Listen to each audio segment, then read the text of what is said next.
Hi student, आज हम पढ़ेंगे केस स्टडी का क्वेश्चन। ठीक है, तो सबसे पहले हम ये देख लेते हैं कि केस स्टडी का क्वेश्चन है यानी कितने मार्क्स का है। ये 4 मार्क्स का आता है।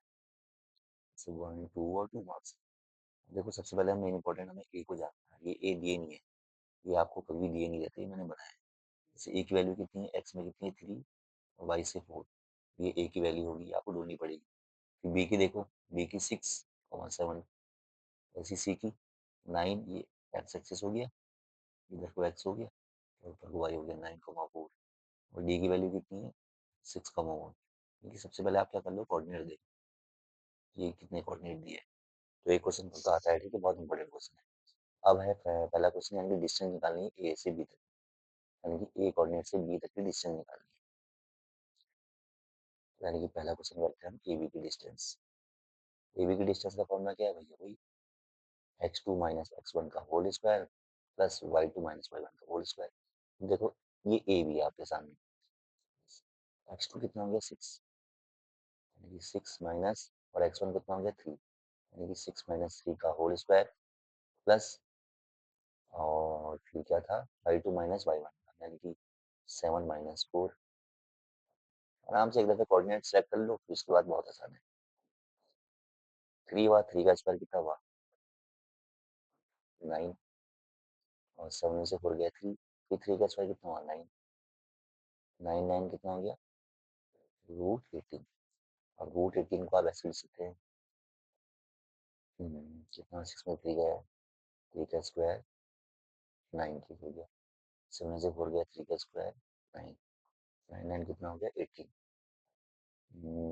अब 18 को हम ब्रेक करेंगे तो कितना आ जाएगा, या तो हम इसको √18 भी लिख सकते हैं, या 18 को करें तो ऐसे हम चेक कर सकते हैं। ये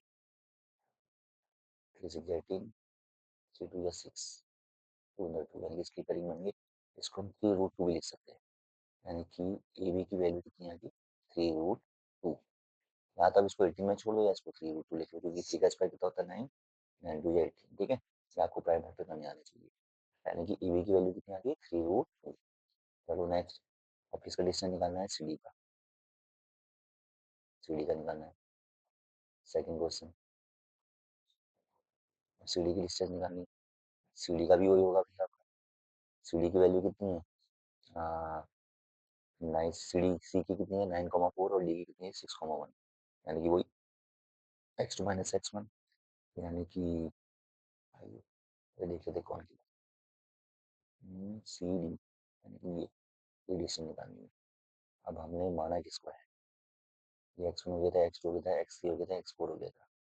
ठीक है, तो सी डी की वैल्यू निकाल देना बेटा। तो 6 x2 माइनस x1, यानी कि ये डी वाला बड़ा है, यानी कि 6 - 9, 6 - 9 का होल स्क्वायर प्लस, फिर से चेक कर लेते हैं एक दफे, और ये y हो गया बड़ा वाला, यानी कि 1 - 4 का होल स्क्वायर।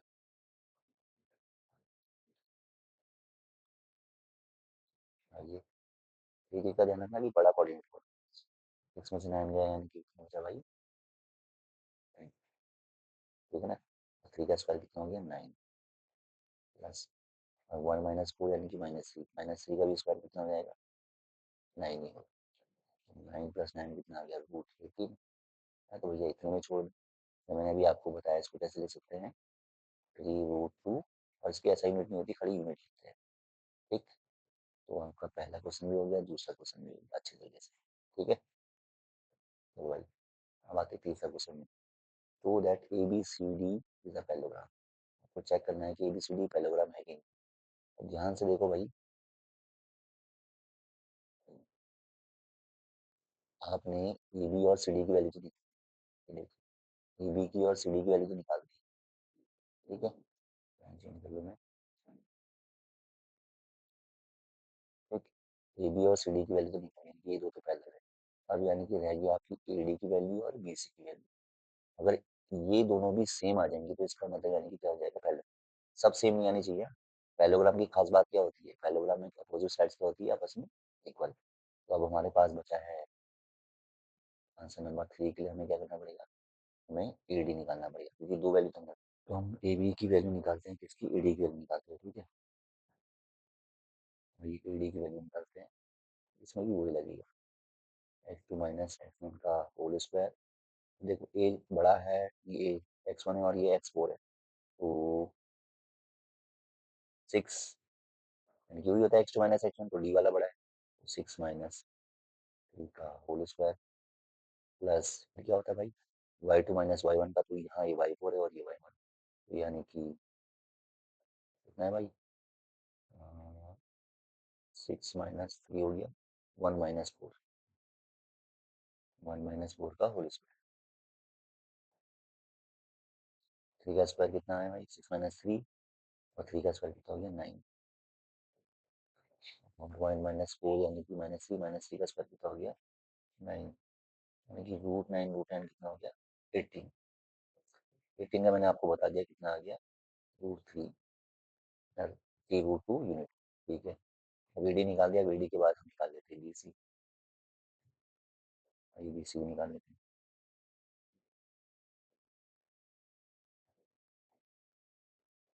बी सी का भी देख लेते हैं, बी और सी का। बी की वैल्यू कितनी है, 6, 7, यानी कि ये छोटा है किससे, सी से, क्योंकि सी कोऑर्डिनेट कितना आ जाएगा, एक्स आ जाएगा, और सी कितना है, 9, 4, तो 9 - 6 4 - 7, 9 - 6 का होल स्क्वायर प्लस, चेक कर लेते हैं एकदम, यानी कि बड़ा 9 हुआ, और क्योंकि देखो ये x3 आ जाएगा ना, और ये कितना आ जाएगा, x2, तो बड़ा ये हुआ 9 - 6, क्योंकि x2 - x होता है, 9 - 6, ऐसे ही 4 - 7 का होल स्क्वायर। 9 - 6 कितना होता है भाई, 3, 3 का स्क्वायर कितना हो गया, 9, 4 - 7 यानी कि 3 का स्क्वायर कितना हो गया, 9, ये भी 3 बचा, -3 का स्क्वायर कितना हो जाएगा, 9, √9 कितना हो गया, √18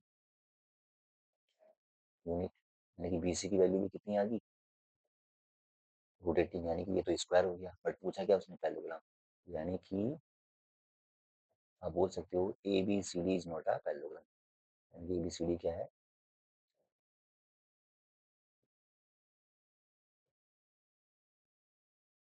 ए बी सी डी क्या है, पैरेललोग्राम नहीं है, ठीक है। अब आते हैं फोर्थ क्वेश्चन, ये ऑप्शन में होता है, कभी करना होता है, कभी नहीं होता है, हमें ए सी का मिड पॉइंट निकालना है, ये जी निकल लेते हैं, ए सी का मिड पॉइंट ये, और बी डी का मिड पॉइंट, तो ए सी का मिड पॉइंट कुछ नहीं, बहुत सारे वैल्यू इसके निकलते हैं, शॉर्ट कर दिखाते हैं, इसको भी सीख लीजिए, ये ऑप्शन में रहता है वैसे, ए सी का मिड पॉइंट, कुछ ना होता है, ए सी का मिड पॉइंट यानी कि अगर हम एक्स का वैल्यू निकालें, तो x1 प्लस x2 अपॉन 2, और y के लिए निकालने हैं, तो y के लिए कितना आएगा, y1 प्लस y2 अपॉन, ठीक है, सिंपल सा फॉर्मूला लगता है यार, एक्स के लगेगा, अगर 3 होंगे तो x1 plus x2 plus x3 लग जाएगा, 2 ही है, तो x1 प्लस x2 अपॉन 2, और y के लिए कितना आएगा, y1 प्लस y2 अपॉन 2। तो आइए हम AC का देख लेते हैं, AC में ए और सी में, ए में कितना है 3, और सी में कितना है 9, यानी कि 3 + 9, 3 + 9 डिवाइडेड बाई 2, यानी कि कितना हो गया, 12, 12 को 2 से डिवाइड कितना है, 6, यानी कि कितना आ गया भाई, 6 आ गया। आगे एक और देख लेते हैं कोऑर्डिनेट, और फिर हमारा किस करना है भाई, वाई का, तो इसी की निकाल लेना, 4 + 4 8, 4 + 4 8, 8 को 2 से डिवाइड कर देते हो 4, यानी कि AC का मिड पॉइंट कितना आ गया भाई, AC का मिड पॉइंट आ गया 6, और आसान है, आइए मैं आपको एक और मिड पॉइंट निकाल देता हूँ, AC का निकाल दिया, अब BD का भी निकाल लेते हैं, बी और डी के तो वैल्यू आ गई, ठीक है, सेम ऐसे करेंगे BD का भी,